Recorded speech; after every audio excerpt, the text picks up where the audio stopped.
Hi friends, మేకలు మేపడానికి వచ్చాను అడవికి. అడవిలో మేత లేక అల్లాడిపోతున్నాయి ఫ్రెండ్స్. చూడండి, రాళ్ళమ్మటి వెళ్ళిపోతున్నాయి మేకలు. ఇక ఈ చెట్లు గిల్లుకొని తినాలి. ఆ కంప చెట్లు లెక్క ఉన్నాయి కదా, అవి తిని వెళ్ళాలి. నేనేదో పోయే మేకల్ని వీడియో తీయట్లేదు. ఎంత దూరం నుంచి వస్తున్నానంటే 2 కిలోమీటర్ల పై నుంచి వస్తున్నా. అసలు ఏమీ లేదు, మేకలు దారిని పడి వెళ్ళిపోతున్నాయి.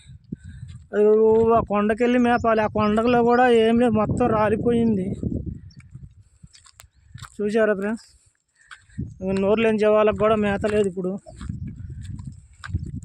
పత్తి చేలు కానీ కంచెలు కానీ కొని మేపాలంటే ఏం కొని మేపుతుంది ఫ్రెండ్స్.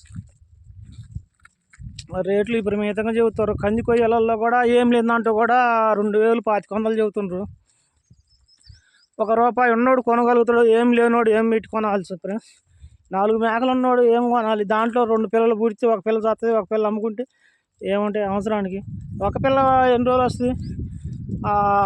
మాగానంటే ఒక 10 రోజులు మేస్తాయి మేకలు. ఒక మేక పిల్ల అమ్మితే ఆ 3 మేక పిల్లలు పోతే ఇంకేముండే, ఏం లేవు. మళ్ళీ ఇంకో చేను కొనాలంటే మేకలు పిల్లలు లేవు, చేతిలో డబ్బులు లేవు. అట్లా ఉంది మేకల పరిస్థితి. ఊరు ఆ కొండకెళ్ళి మేపల. ఆ కొండలో కూడా ఏం లేదు, మొత్తం రాలిపోయింది. ఓకేనా ఫ్రెండ్స్, బాయ్.